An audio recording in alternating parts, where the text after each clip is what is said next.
Hello and welcome back to the channel. Again, it's been a minute. I disappeared for a while, started focusing on my music channel more, and then I just recently remembered I started this one up too, and I've been in a reading mood lately, so I thought, why not jump in and do a book video? So today I'm going to be giving you several different Valentine's Day book recommendations. I'm actually not quite sure what the number is at the moment. It's like between 7 and 9, 6 and 9, somewhere around there. We'll see. But they're all different from one another. They're all romances, obviously, because Valentine's Day. But there are adult literature novels, there are YA novels, there's a novella, there's a manga, there's Christian fiction. It's kind of all over the place. So if you are just looking for a book and you're unsure if there's going to be one for you on here, I assure you there's a book for you on this list. So first up, we're going to start with the manga because I think it's one of the cutest books on this list. Now, it's been a minute since I've read this one, but I've read all three. I think it's just a 3 manga series. I want to say it's 3. There might be more than 3. I at least read the 3 my library had, but I got this first at a library event, so I got to keep it and take it home. And it is called Let's Dance a Waltz. It is such an adorable manga. I remember being so in love with this in high school. Like, it's so cute, but it's about this girl named Princess, and she just wants to go unnoticed in life, and she ends up joining this, like, I think it's like a dance class. Yeah, it's a dance class, and she meets Tango, and it's just about these kids in this adorable dance class. It's super pink and pretty, and it's just the perfect Valentine's Day, get cozy type of story. The next book on my list is actually the Christian fiction book that I talked about at the very beginning. So I don't just strictly read Christian fiction. I am a Christian, but I read just about anything and everything. My favorite genre is fantasy, but I do like historical romance, and I find that Christian fiction has a lot of historical romance within it. And the one I'm going to talk about today is A Heart Adrift by Laura France. I love Laura France because her books aren't overly preachy. I don't know what happened to this. Oh my gosh, I didn't realize the first few pages are bent. That makes me sad. Oh, I did not realize that. I've moved in the past year, and the books have gone through it, going around from shelf to shelf, so I guess it's bound to happen to some of them. But anyways, this book is really cute. It's not overly preachy, which I do have a problem with a lot of Christian fiction, sometimes pushing agendas that are just a little ugh, but this does not. This is so cute. It is a wild ride. So the last bit of this book will take you on an adventure that you're not expecting. But she works at this chocolate shop. This is set in the 1700s, 1755. She works in this chocolate shop, and she's in love with this man who's being accused of being a pirate. Now, reading this book, it is just, oh my God, it's so magical. It's so wonderful. You love all of the characters. It just has all the warm feelings. But while you read it, you will crave chocolate.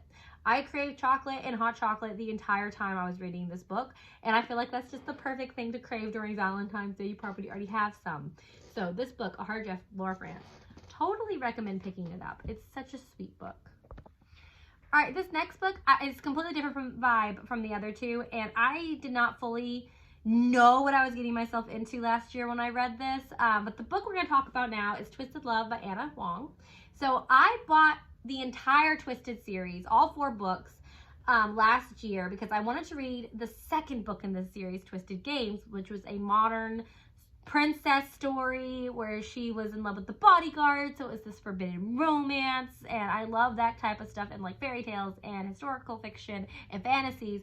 And I was like, I never read something like that with a princess in the modern day.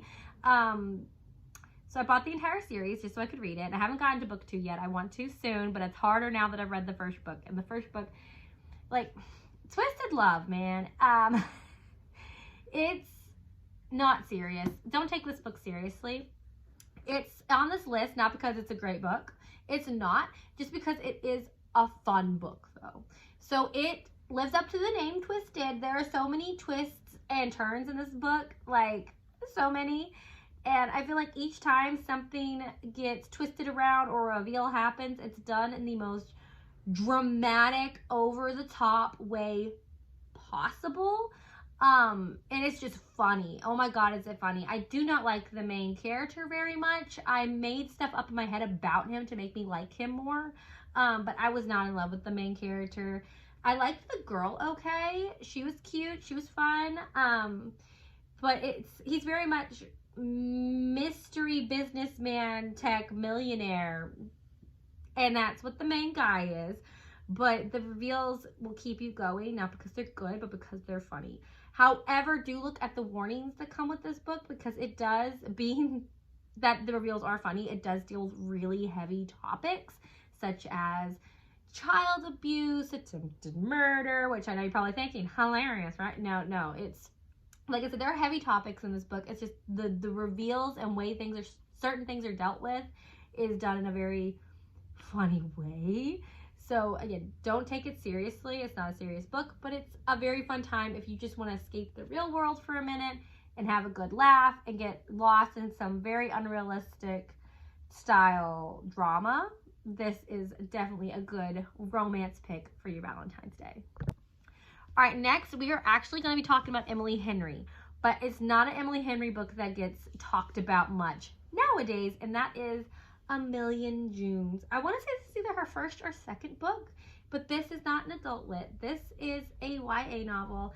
I read this back in like 2018, 2019. I was a part of this book club, and this was one of our picks. They did a mix of like all kinds of different novels, and this was one of the first ones that I joined them for. It is a magical realism. The romance isn't, I don't remember it being super heavy. It really focused on the relationships, like all the relationships with June's life and like her family, and it also, like I said, there is a romance. It's there. It's just not always the star, and it's just a magical, and I don't know how else to explain it. It's just really good. So her family tells her to stay away from this one family, and of course there's a boy in the other family that she ends up kind of liking, and it's just them discovering the truth about like her family's history and his family's history, and it's whimsical. It sweeps you away. I remember crying at the end of this book. I want to reread it so badly. This is actually the only Emily Henry novel I've read, and I want to reread it. And I have so many of her other novels. I have her other YA, The Love That Split the World, and I've got quite a few of her adult contemporaries now. But this one will always hold such a special place in my heart. So if you want a very magical, whimsical time, pick this one up for Valentine's Day, or just at any point in time, because it's just a great book. All right, next one. It's a quick book. So this is, you want to stay in for Valentine's Day, you're staying in for the weekend, you want to knock out a quick little novel, maybe read it before you go on a nice little date or something.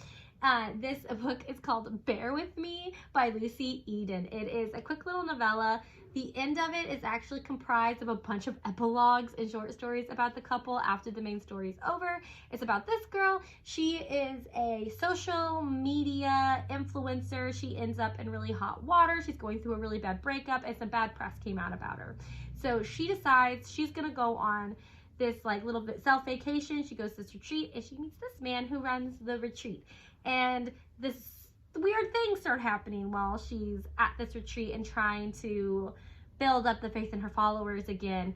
She is, one, enjoying her time outside. It's a very outdoorsy place. And she's noticing a bear that keeps hanging around her cabin. And she sees this bear in the woods. And this bear is kind of always there. And she kind of starts referring to the bear as her bear, and it's the relationship between these two and that storyline. It is just a cute, fun time. It's very fluffy. It's very lovely. It's very wonderful. Highly recommend. And look at that cute cover. This is one of those animated covers that I feel like people will complain about looking like a kid's book. It's not a kid's book. Don't let your children read this. It deals with some heavier things as well. But yeah, it's just a good book. Please recommend it. Please look this one up. It's really good. I see no one talking about it, and I feel like everybody should be talking about this. I didn't know about it until my boyfriend, he bought it for me for my birthday last year, and I read it so quickly. It was so cute. I so recommend this book. I need more people to talk about it. All right, the next one is actually a trilogy, and I'm going to talk about the 2 that I own. The 3rd one is on pre-order and it should be here this month, and I can't wait to read it because this became one of my favorite series last year. But the 3rd one's coming out just in time for Valentine's Day, and that is the Ruinous Love trilogy. Oh, I could talk about these books forever. And I haven't read Spare on Scythe. I'm waiting for it to come in. Like I said, pre-ordered it. I did enter a giveaway that Bryn Weaver did if you pre-ordered the book. And I won the first couple chapters of the next book. So I'm just ready for the actual novel to be here. But we can talk about the books I have here in my hands, and I read both of them back to back. So I got Butcher and Blackbird around the time that Leather and Lark was coming out, and I finished it, I know for a fact, once it was already out.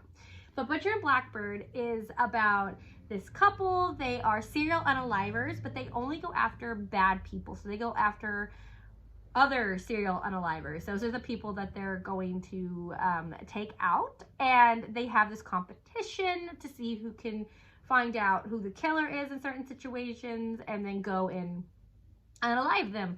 And they end up becoming friends during this time, and then they ultimately fall in love. It's a slow burn. It's rivals to friends to lovers. It's so good. It's so funny. If you have any sensitivities to gore or really graphic scenes, like lots of blood and interesting descriptions of food, I will never look at orzos or ice cream the same way, or pizza after these 2 books. So be warned. Don't go into these books if you're sensitive. Just don't do that. But if you can handle that and you have a very dark sense of humor, cannot recommend these books enough. So that one's Butcher and Blackbird. The other one is Leather and Lark. And this one, I didn't like it as much as Butcher and Blackbird, but I still loved it. This one follows the main character in this, the main guy character's brother, and the girl's character in this, her best friend. So this is a marriage of convenience in the modern times. She is a serial unaliver, but she's only going after certain types of people. She's only going after the P-word type people. I don't want to say anything, get in trouble on YouTube, but you know, she goes after those types of guys, and he is a contract killer who's trying to get out of that business. She's also a rock star, and her family is this kind of like crime-esque family, and it is enemies to lovers, marriage of convenience. It is a slow burn, and it is so good. It is so much fun. Again, it's graphic, it's gory. I don't feel like it's as graphic or gory as Butcher and Blackbird, but it's still pretty bad, and it's funny. It's so funny. The banner between the 2 of them is just great. She is also like this very crafty person who unites her interest of unaliving the bad people and crafts, and it's just great. It's also kind of grumpy sunshine, and he falls first. It's so good. It's everything you could ever want. It's wonderful. All right, last on this list, I'm going to talk about one of the prettiest books I own, and I read this again in high school. I got it from the library for a book club that I was a part of back then. It was a part of my high school. We had to read all the books that were required to get into like different schools, and like books that would be like on college reading lists. But then every once in a while we could just get to pick a book we want to read. And I remember my friend and I just perusing the library shelves and finding this and deciding that this would be the book club read. And it is Ink by Amanda Sun. It is about this girl who moves to Japan. I think it's with her aunt. It's been so long since I've read this, but I think she moves there with her aunt to go live with her. And she ends up meeting this boy at the school. She's having a hard time kind of adjusting to life here, and she's struggling in school a little bit. People aren't always nice, and she meets this boy, and they start kind of talking, if I'm remembering correctly. Yeah, so he is this kind of bad boy, if I'm remembering correctly. Yeah, and he has this ability of drawing. However, his drawings, I think, come to life, and that's part of it. But it's beautiful. One, look at the cover. But then when you open the book, hold on, let me get to the a chapter here. You have these designs on the chapters, and then you have his illustrations are painted throughout the book in the most gorgeous way. And then each one of these, I think it's a trilogy, but each one of these has a flip motion somewhere in the book. So this one's got like a little flip animation of this bird, and again, it all ties into his art and his power. And I do remember this becoming a love triangle in the series. I don't think it happens in this one. I think it's book 2. But this one's setting up the world and his ability, and it's so pretty. It reads like a YA. Remember that, it is a YA. It very much reads like a YA, but this is a story that I have been wanting to reread. I am very drawn to it. Each cover is just gorgeous, but I think this is my favorite because I like the pinks. The other one's like a blue theme, and the other one's like green. I think they're also called Rain and Storm, but I don't remember the order that you read them in, except this is the first one. So I would highly recommend this if you want like a good magical time. It's a little less serious than A Million Junes. If you're into Japan, and like I am and wanting to go to Japan, this book will make you feel like you're there. And if you like really cool powers, this is a really great book for all of that, and it would be a fun time for Valentine's Day. All right, that is all the books I have to recommend today. I hope you guys enjoyed this video. Like I said, I'm not always super active on here. It's kind of just when I remember, but I am trying to become more active on here because I'm getting into cosplay again. I'm reading a ton all of a sudden. Like last year I read 33 books, which may not sound like a lot, but that's a lot for me. That's about what I read before I had kids and before I became an adult. That's like high school for me. I read 30 to 50 books in a year, so reading 33 last year was just amazing instead of like the 11 to 12 if I'm lucky that I normally get. So I will be talking about all the books. I'm also getting way back into anime, so this channel is going to start getting really busy again. If you like what you see, please do consider checking out my other channel, Michaela Caitlin. If I can figure out how to link it below, I will link it below. It's Michaela Caitlin or at Michaela Plays Guitar. You can also find me on Instagram at Michaela Plays Guitar. I post covers and I post original music, and I'm working on an EP right now. I'm polishing up my originals, some of which I've already released on some on my Instagram.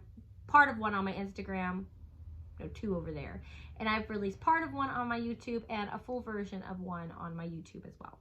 So I'm polishing them up. I'm trying to figure out a way to record them to sound really good and really nice, and to add a production behind it, because I just do everything at home, and my fiance's been helping me figure out the recording behind it and making everything sound and look good. But yeah, I highly recommend that. It's a fun time. I am an indie rock artist. I do a lot of alternative rock covers, and my own music is very much an alt rock, very much within the alt rock genre. So if that interests you, please check that out. If you're not interested, please hang around this channel. I'll keep yapping like I am, and it'll keep getting better and better as I learn how to do this again. But I hope you enjoyed today's video. Please give it a like. Comment if you've read any of these books or you plan on checking out any of these books, especially for the Valentine's Day season. And I'll see you in the next one. Bye.